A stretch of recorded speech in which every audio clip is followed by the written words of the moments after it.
Hi, Crime Junkies. We are back with the details of a case that I ever so briefly touched on last episode. The victim in today's case always gets lumped in with a group of missing and murdered people from this small Pacific Northwest area. And authorities and community locals believe that they were all killed by the same man.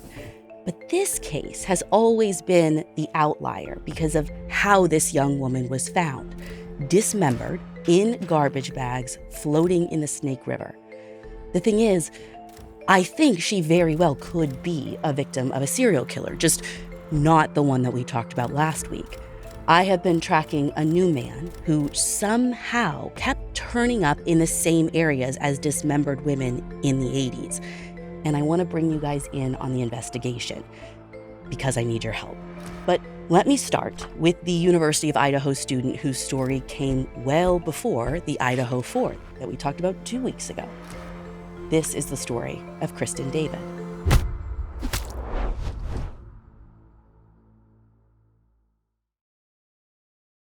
In late June and into the first couple of days of July 1981, police in the Lewis-Clark Valley, right where Washington and Idaho meet, are getting a flood of calls in response to local news of a missing co-ed from the University of Idaho.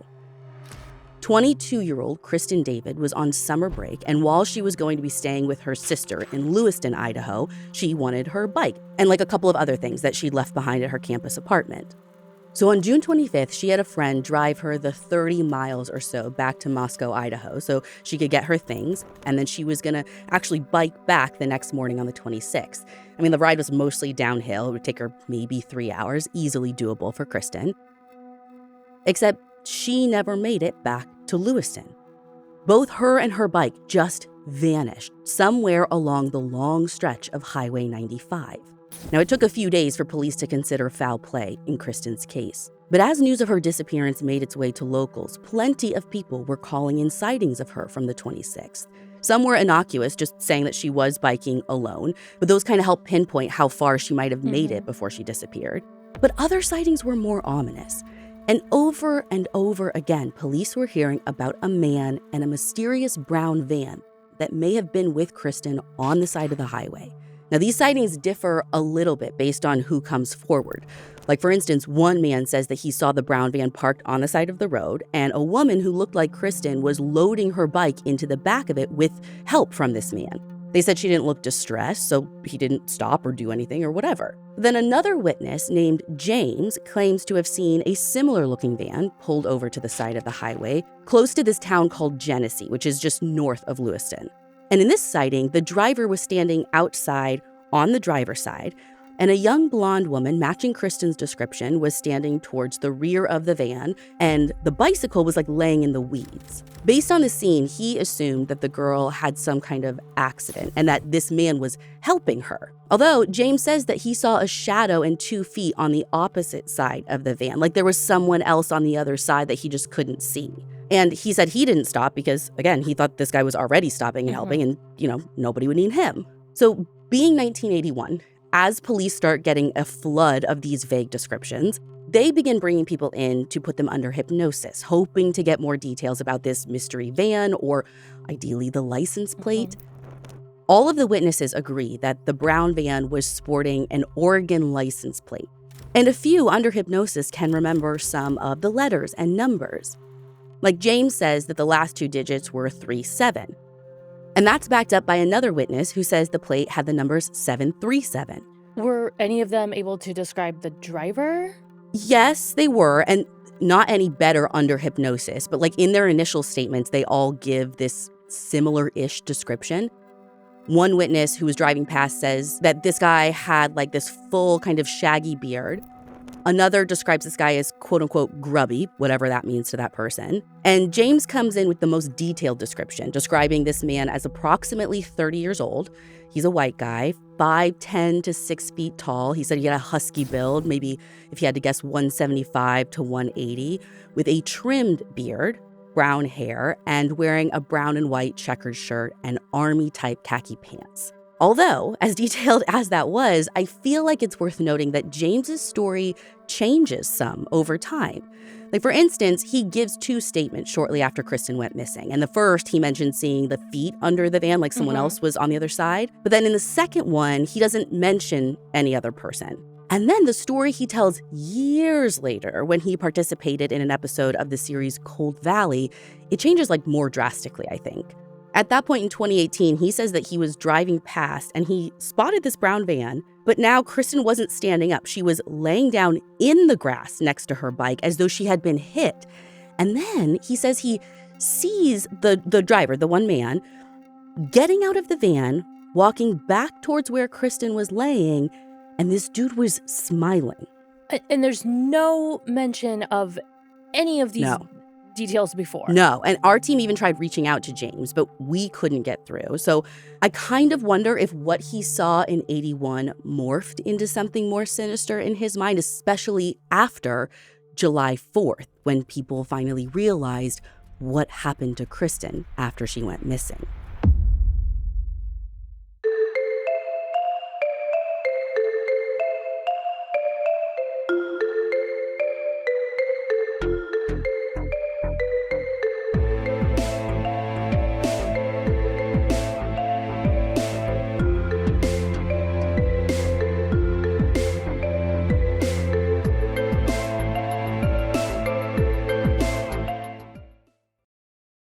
A little over a week after witnesses spotted Kristen on the side of the road with that bearded man and brown van, this guy who is spending his 4th of July fishing on the Snake River spots a black garbage bag in the water near the riverbank.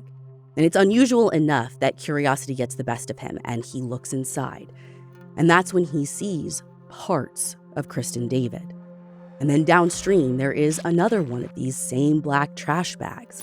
So he calls police, who over the course of that evening and the next morning collect 5 bags in total containing parts of Kristin's new dismembered body.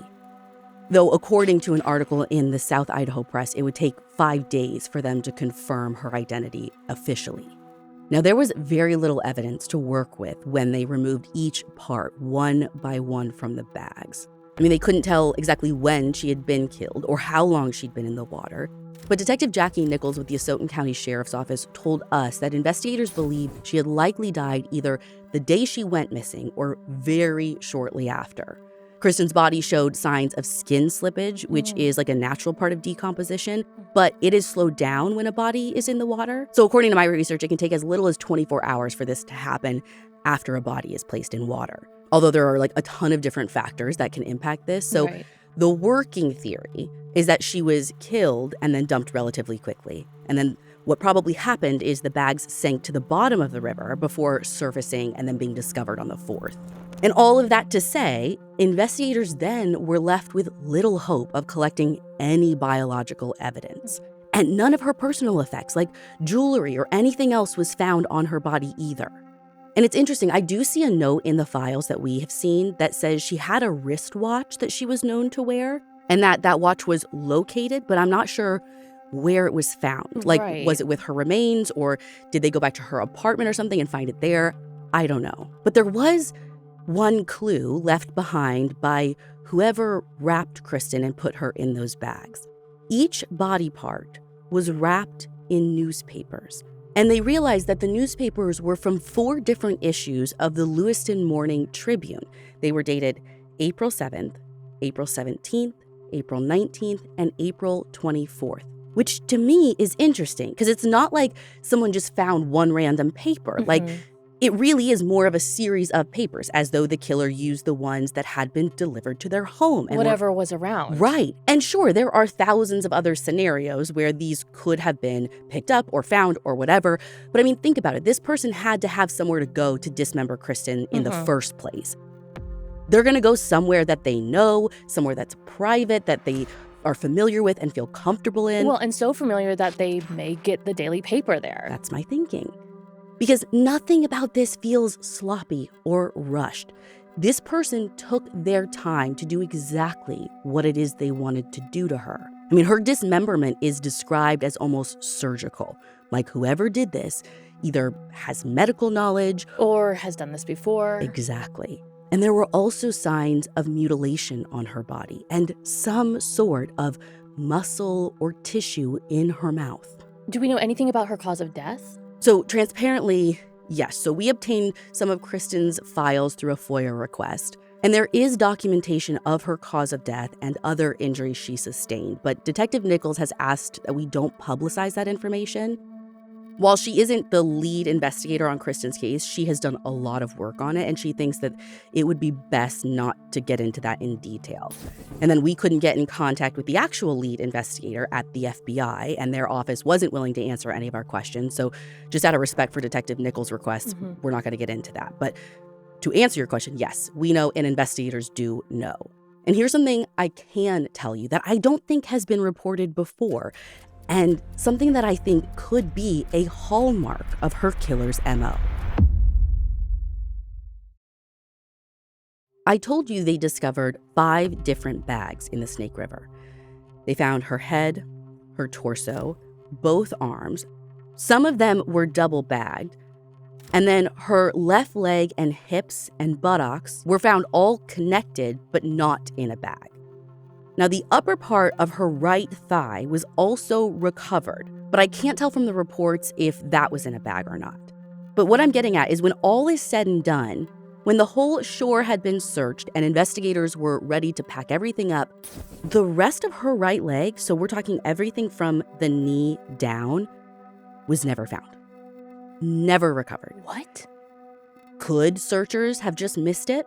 Possibly. I mean, there's one report I saw in the case file that briefly mentions seeing a similar looking black trash bag floating like way out in the middle of the river. And since the waters were choppy, no one could get to it before it disappeared. So maybe that's where her missing leg ended up.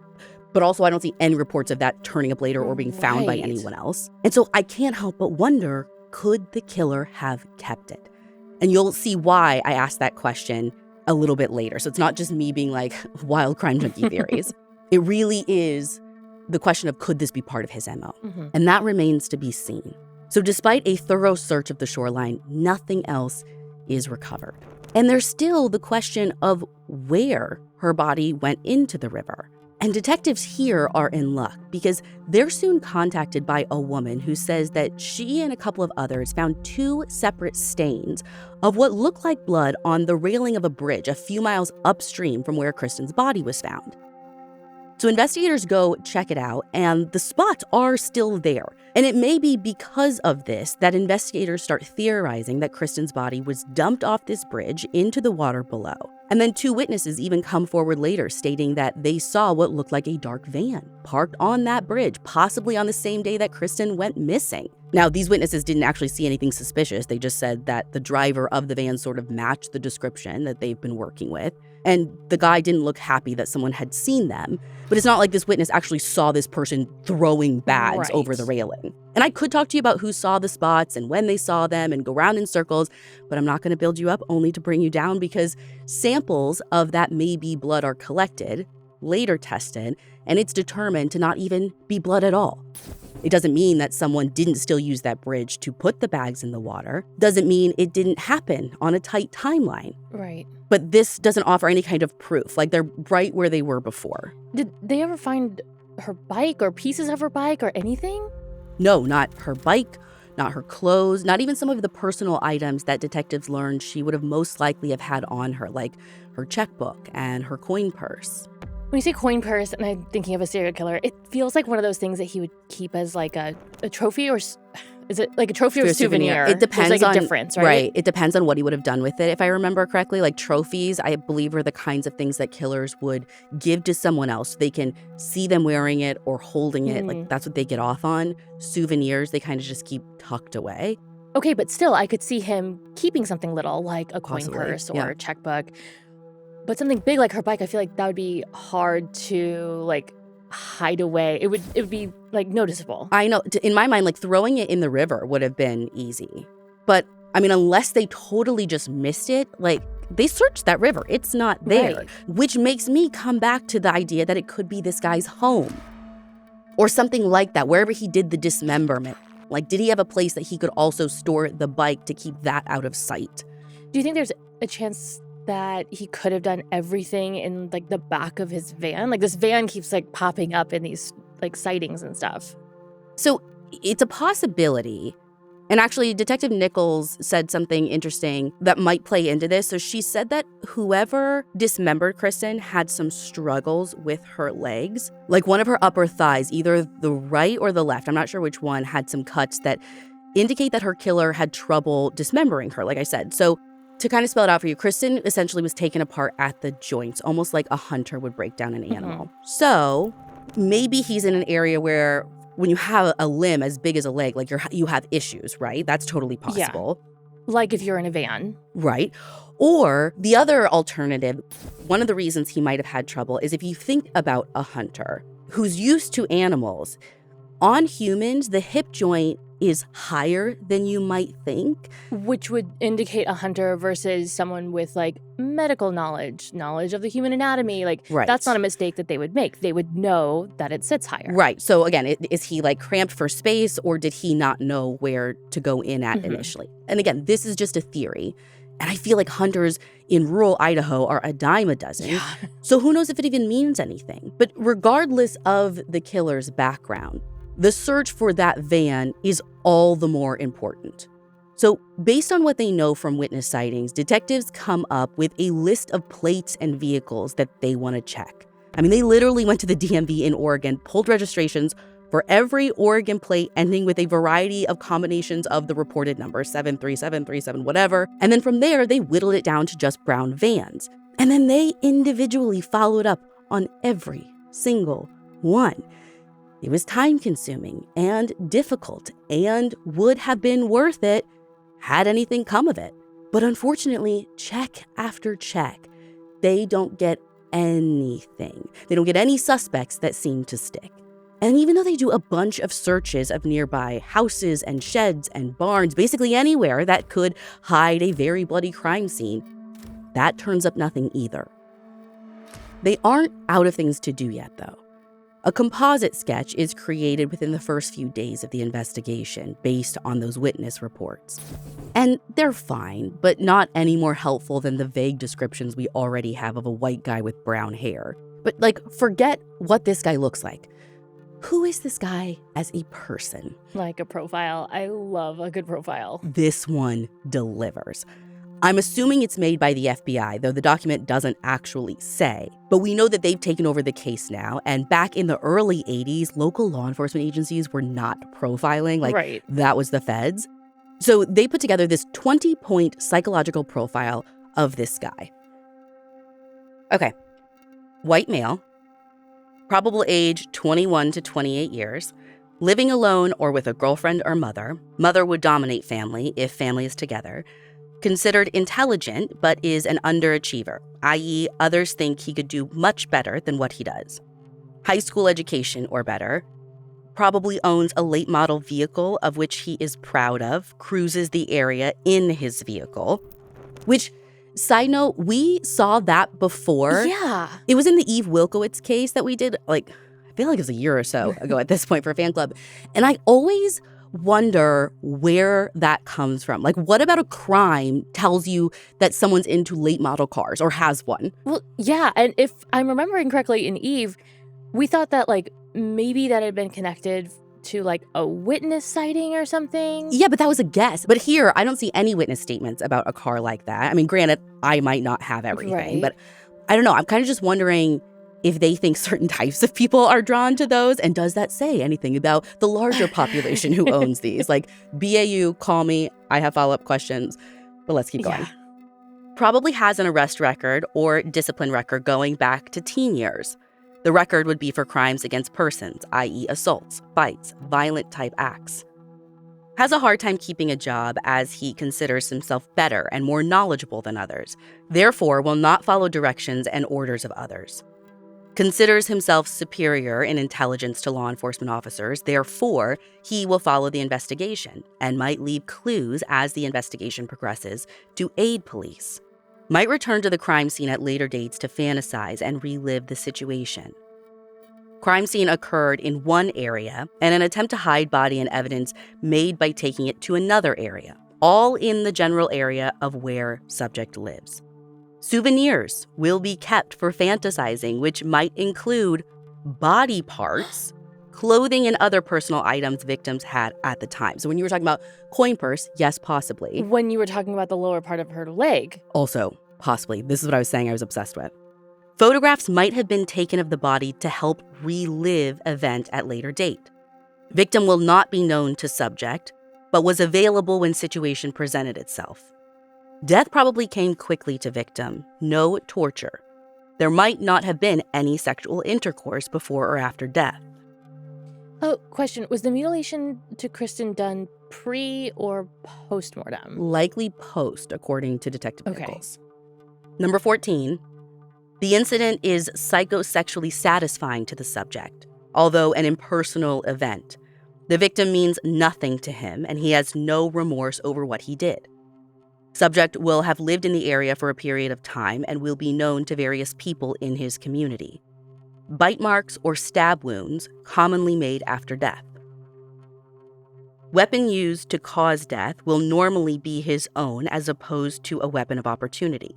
Will keep the weapon for a period of time. As this fantasy wears off, will kill again and more frequently as time passes.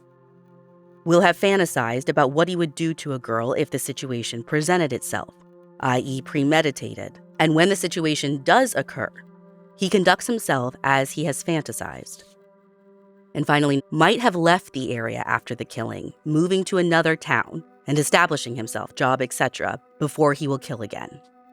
So, who fits this psychological profile? Yeah. There is no one perfect fit, but there are a ton of men who have come across investigators' radar over the years. And there are a few that I want to talk about because I swear I've said this 1,000 times. It should be a life rule, but I haven't made it short and sweet. But this is a reoccurring theme where I'll come into a cold case, one where there are no real suspects, it's ice cold, and on the surface, it looks like there would be no suspects because no one's talked about any. But then you get to see the files and you dig in and it is the opposite. I am like, how can there be this many people around all the time that look so guilty? Like, they can't all be guilty, so, like, what the heck? It has made me start side-eyeing every person around me. Like, if I died, like, what secrets do you have that would come pouring out? And, like... I mean, I think that's also just life rule number 1, right? You never really know anyone ever. Well, then it's life rule 1.1. Like, you never really know anyone ever until their life intersects with a criminal investigation, and then there is no hiding.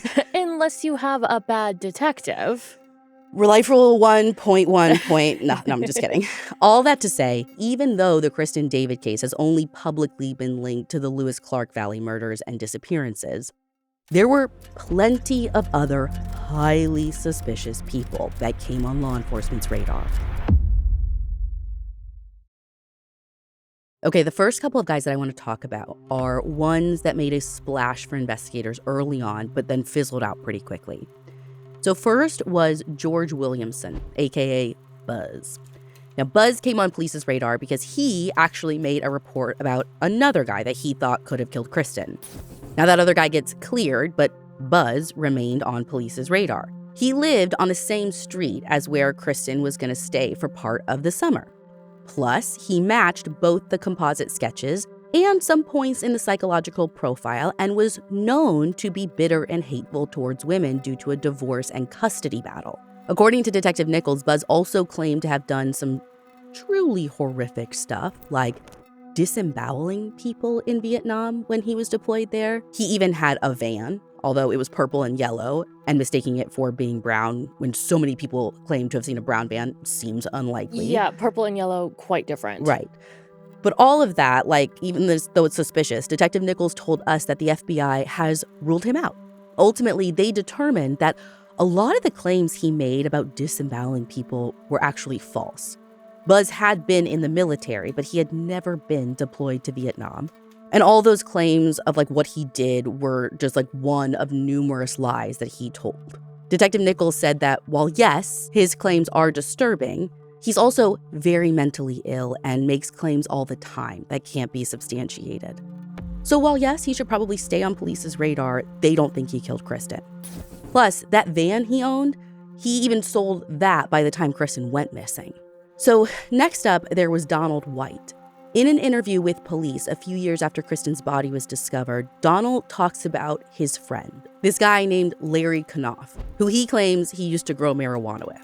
Now, these two guys had a huge falling out, after which Don's children allegedly started remembering bouts of sexual abuse from Larry and a teenager named Travis. They also claimed to have seen a woman being trapped in the basement of this other family that Larry allegedly knew and spent time with. But before we even go spiraling down this rabbit hole, neither Donald nor Larry were ever really considered legit suspects to begin with. And Detective Nichols told us that the reason was very similar to Buzz. Donald talked a big game, but when it came time to actually verify details from his story, he couldn't. Based on what I have, there isn't a ton of detail around who owned what type of vehicle and who did or didn't get the Lewiston paper. And I think these claims are incredibly concerning, but if those claims could not be verified, no they're there. Did they just say Don couldn't verify the claims, or did he actually check with Larry's kids and family to try to see if all this was real? Well, Detective Nichols told us that Don's ramblings were immensely drug-fueled, she said. And so after just a brief look, they were like, yeah, no, this ain't our guy. And they just kind of moved on. So that's Don and Larry. I've spent most of my time digging into someone else. Someone who was a blip on the radar, but maybe you'll see why. I just am so invested in a second. Let me set the scene. So I told you early on that investigators searched for a place that might be the crime scene or where the dismemberment happened, right? Cabins, abandoned buildings. They were also searching hotels and motels in the area. Well, shortly after Kristen was found, investigators hear from a housekeeper who works at the Sacagawea Lodge in Lewiston. She tells them that on or around June 30th of 1981, she went in to clean one of the rooms, and inside she found a bloody bath towel and then a bloody hand towel.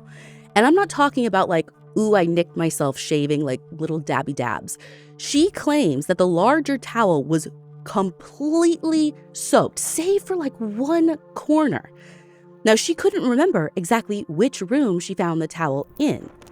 And when investigators asked for the towel itself, she's like, oh, I passed it on so it could be washed.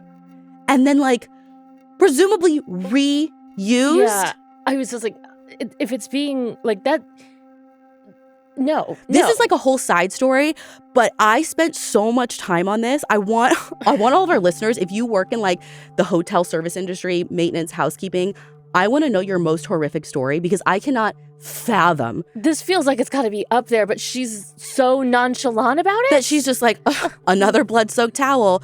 Can't wait for the I'm going to start bringing my own towels and sheets and everything to hotel rooms. I'm terrified now that towel went back into circulation. Yeah. Okay. Back on track. Sorry. So she finds this bloody towel. Again, she didn't keep it. She sent it off. And no one is jotting down the room number. She can't even remember what day it is. No, but this is what I'm saying. I think they see some wild stuff. Again, fully blood-soaked towel. Meh. Another day, another dollar, and then, police come knocking or she hears about this dismembered body. And I was like, I wonder. Maybe. And I don't even know if it was them knocking or her seeing it on the news or something that started this whole thing. It might have been the fact that more bloodied stuff was found at the same motel. Okay, what is going on there? Girl, I couldn't tell you. And by the way, this isn't some remote little highway. I affectionately call them murder motels. Which is exactly what I was expecting. This is this is in downtown Lewiston, which is right by the river. I'm not saying this is New York City, but it's a big hotel. People see it all the time. Yeah. Anyways, so also at this hotel, this woman finds blood on a padded suitcase stand when she was cleaning over a week later on July 10th. Luckily, she remembers that it was in room 273. And I don't know if this jogged memories or what. I still don't even know if these are in the same room or different rooms. Or would anyone have seen the suitcase stand between June 30th and July 10th? Could it be from the same incident? I don't know, because I don't know if anyone stayed in that room, in between those. Or even if they did they actually pull that out or did leave it out for housekeeping to see? But police must be at least considering that this is all the same thing and it might be related to Kristen because One, they search the room and it yields hair samples that look like they could be from Kristen. And the FBI do tests on those samples. According to Detective Nichols, one hair sample was consistent with Kristen's hair type, and the others were not. But, we know consistent could mean a lot of things. Mm-hmm. In the case file, the hair is described as having the, quote, same microscopic individual characteristics, end quote. Like, that's not enough. That's not a DNA comparison, right? But that's where the hair testing stood as of 1981. And the number two, the other thing, is they start looking into the room. And they specifically look at who stayed in that room right before the bloody towel was found on or around June 30th. And they found that on June 29th, the room had been rented to a Pete Madsen. And the registration clerk remembered him somehow. She described him as having collar-length blondish hair, maybe like 5'9" to 5'11", was tallish, and weighing between 160 and 180 pounds. And she also believes she remembers the car he drove as a yellow Oldsmobile. And lucky for police, she even still had his check-in paperwork, which included an address that he gave in Emmett, Idaho, almost 5 hours south of Lewiston, and information on the car that he said he had with him, like a license plate number. And he even wrote down it was an Oldsmobile, just like the one the clerk thought she saw. Except when they try and look this guy up, that's not real. Police matched the license plate number on the registration not to a Pete Madsen, but to a guy named Glenn who lived in Boise. And by the way, Glenn doesn't even drive an Oldsmobile. He drives a Ford. But according to what he told police, he wasn't even in the state when Kristen's murder took place. He said that he was in California going to a family's wedding and he had left his car behind. So either someone stole it, which I don't really think so because we know it's not a Ford that was there, or at least wasn't seen, or someone stole just the plate on it, or this person just made it up. Or maybe it's someone who Glenn knows who just so happened to know his license plate number. Yeah, the possibilities are endless, but with the license plate being a bust, they just decide to focus on the name. And there are a few Pete Madsens that the FBI looks into. There's Peter J, Peter M, Peter L. Now, it's not clear if any of these are the Pete Madsen, but based on identification from driver's license and height and who has connections to where, it seems like the FBI tentatively rules out, and that's their quote, tentatively rules out all of the Pete Madsens. And Jackie couldn't give us any more information on Pete himself, but of all of them, I think they spent the most time, and most is generous because it was barely any, but spent the most time on Pete M. Now, when they looked at the address that was on this registration, right, we know the plate number is bogus because this address that was listed for Emmett, Idaho, it doesn't belong to a Pete Madsen. It's registered to someone else. However, this someone else does actually know Pete Madsen, who, by the way, drove a late model car, a 1970 Oldsmobile. And I'm just going to read from the FBI report because it's super interesting to me. So this person, quote, advised that Pete Madsen resided with him for approximately 3 weeks during June 1981. On June 26, 1981, Madsen was either en route to Lewiston, Idaho, or was staying with them at their home. I'm redacting the name. Believed that Madsen left his residence to go to Moscow, Idaho, around 6/26/81 or 6/27/81, but could not recall the exact date. He stated that Madsen presently resides at, he gives his address, Moscow, Idaho. Madsen is a student at the University of Idaho, working on his master's degree. And then it goes on from there. So, long story short, it seems like this Pete Madsen is a real person. But if he is connected at all, to me, is still a mystery. Though again, the FBI says they have tentatively ruled out Pete Madsen. So maybe that's true. But Pete Madsen, whoever you are, I would love to know your story. Yeah, I don't think there's a world where a bloody suitcase stand thing and bloody towels turns out to be an uninteresting nothing burger of a thing in this case. The one thing I'll say is, so Detective Nichols told us that she doesn't necessarily think what was found on the suitcase stand was blood, because there is absolutely nothing on the results of the samples that were taken. And she even has some doubts about the housekeeper's story to begin with, because I guess each time she talked to the police, her story just got a little more conveniently in depth. Like first she doesn't report the bloody towel, then all of a sudden there's a bloody towel and then a bloody suitcase stand.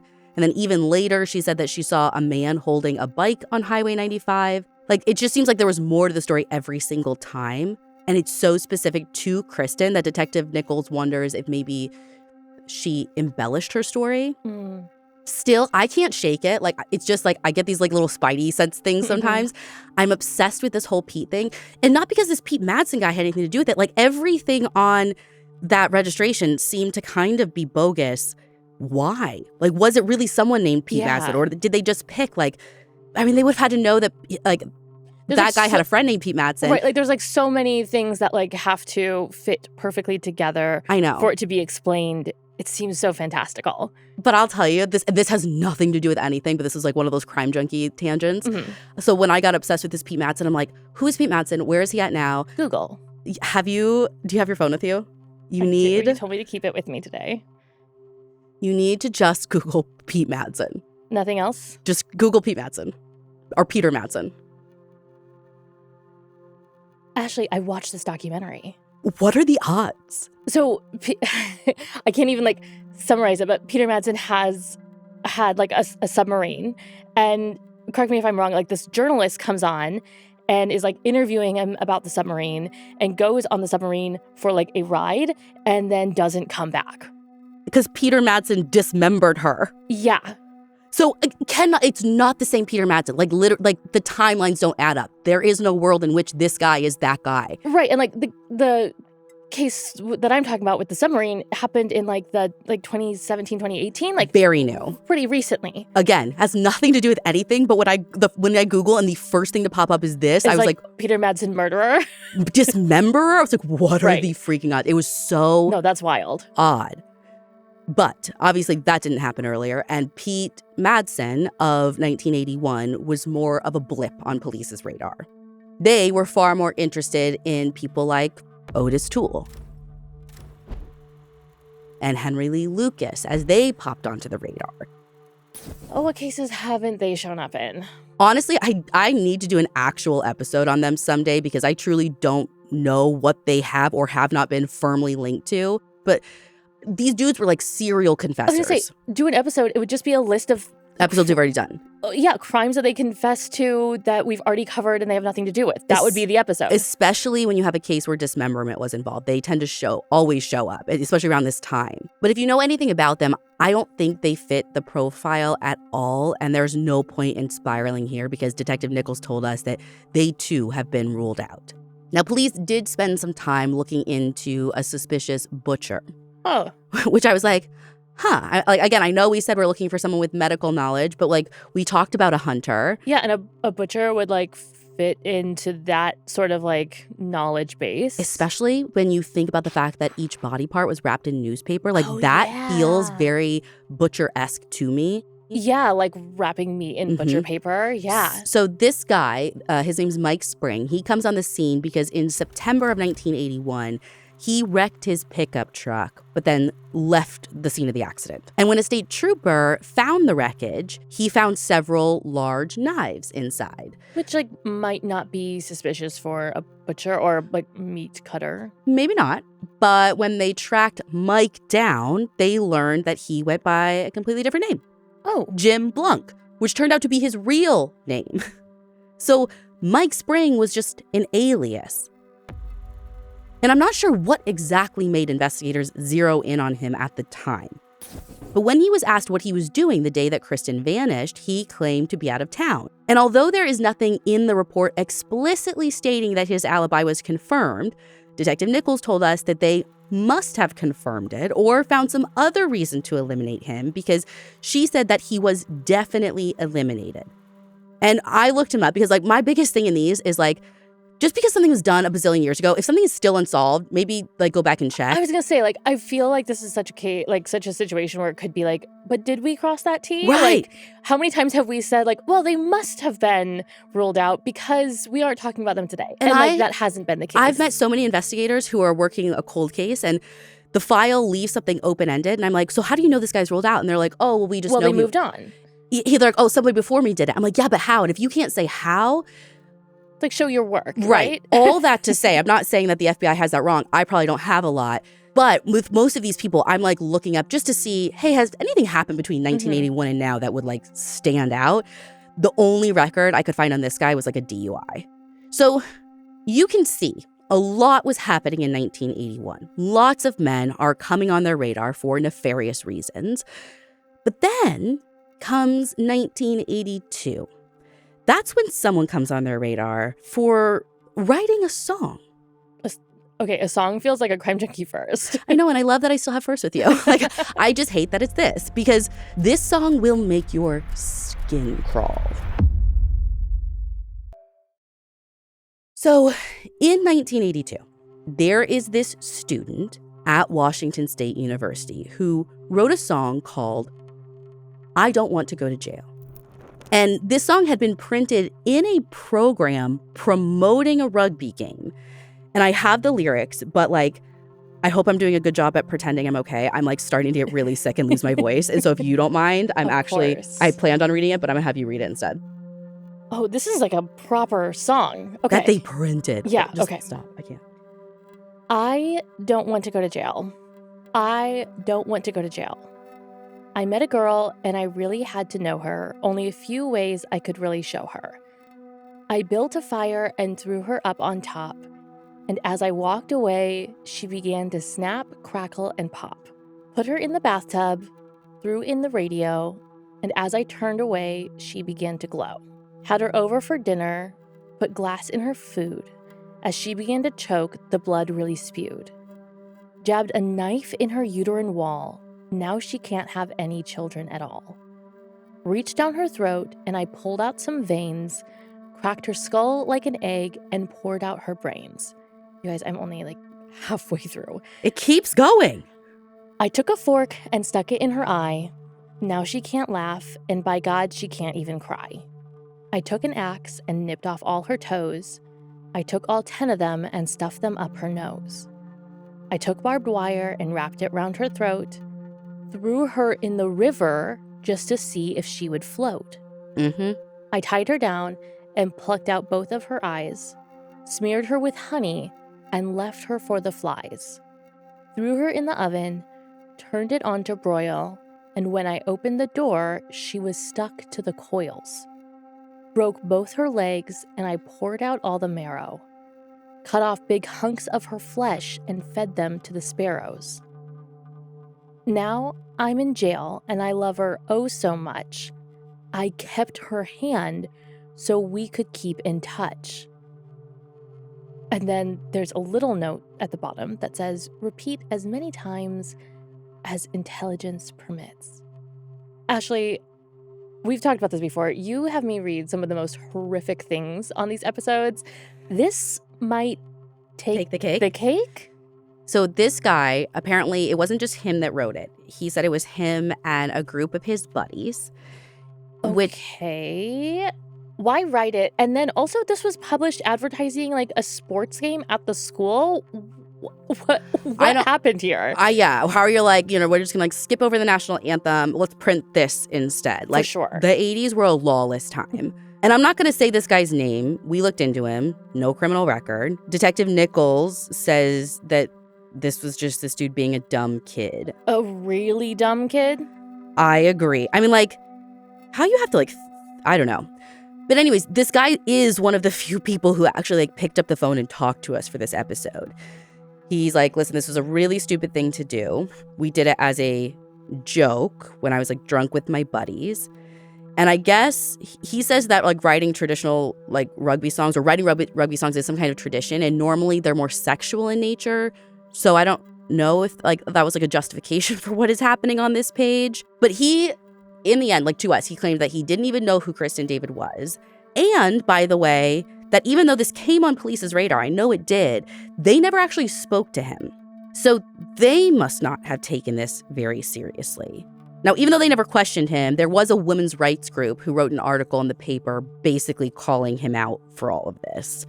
Okay, but I'm kind of stuck on the fact that police never even so much as talked to this guy. Like, that seems kind of bonkers. I know. He even claims, so I mean, he told us he regrets writing the song, but he says that he didn't even know that his name had been brought up. Because, I mean, that's how much, it's not like they asked around about him or anything. Like, it never even made it back to him that this song made it to police about this crime. But, like, I can't help but see a lot of parallels in this song to the FBI profile, to what we know about the crime scene.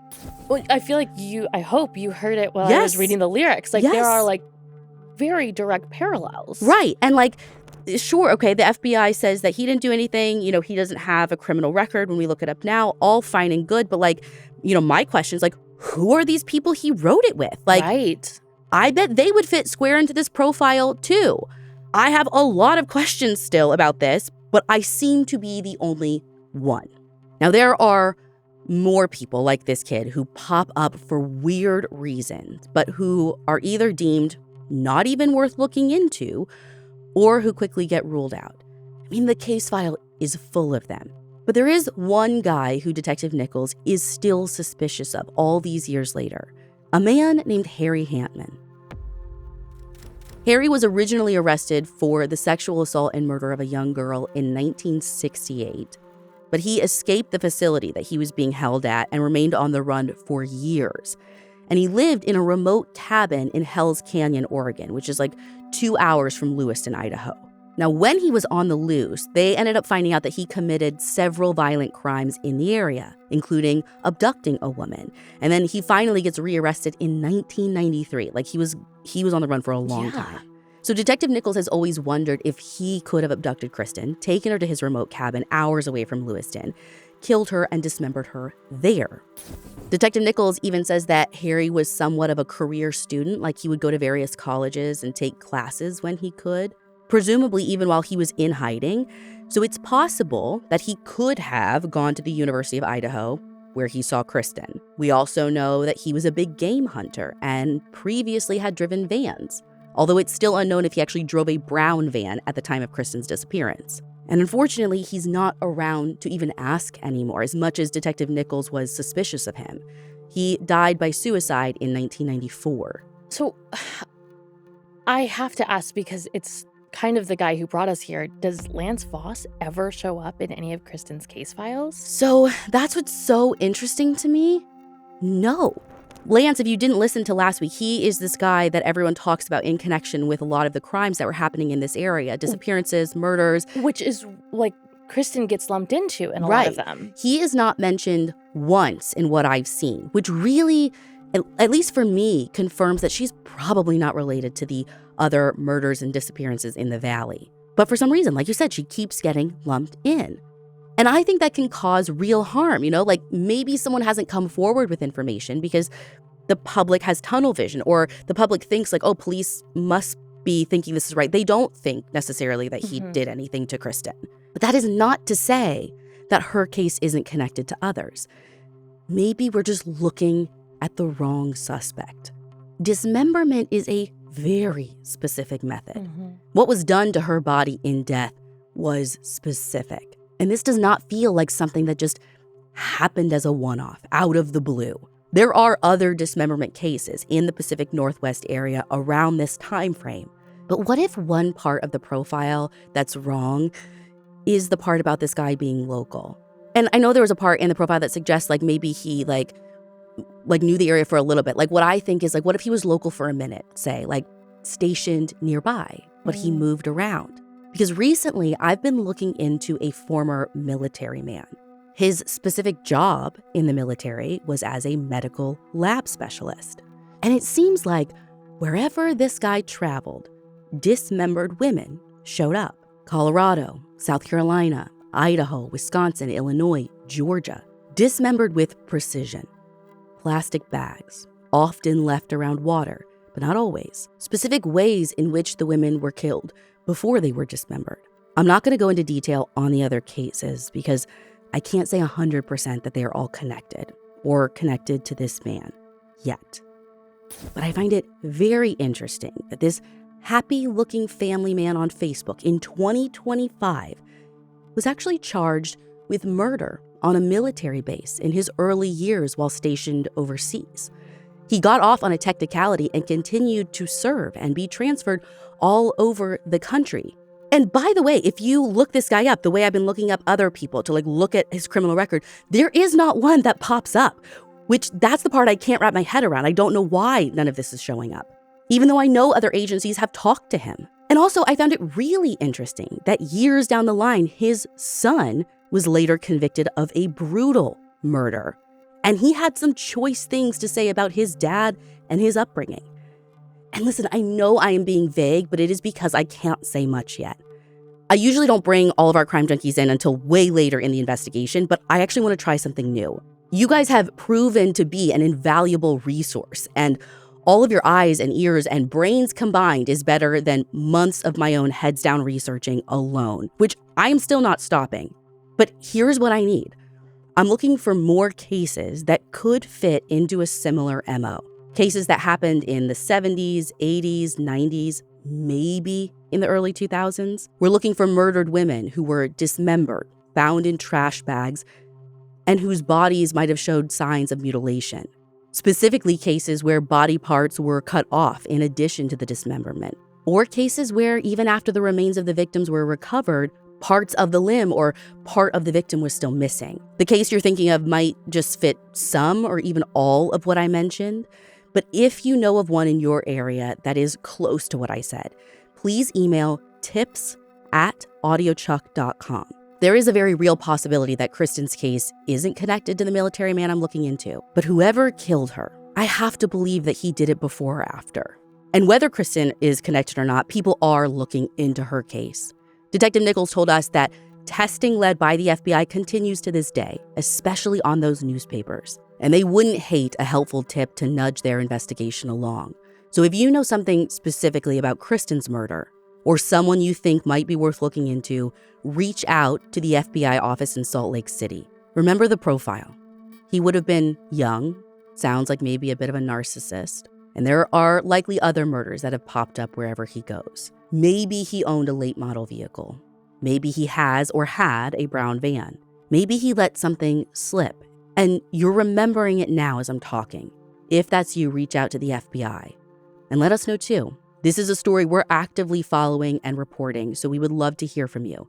Again, that is tips@audiochuck.com, and we'll have the FBI's contact info in the episode notes. You can find all the source material for this episode on our website, crimejunkiepodcast.com. And you can follow us on Instagram @crimejunkiepodcast. We'll be back next week with a brand new episode.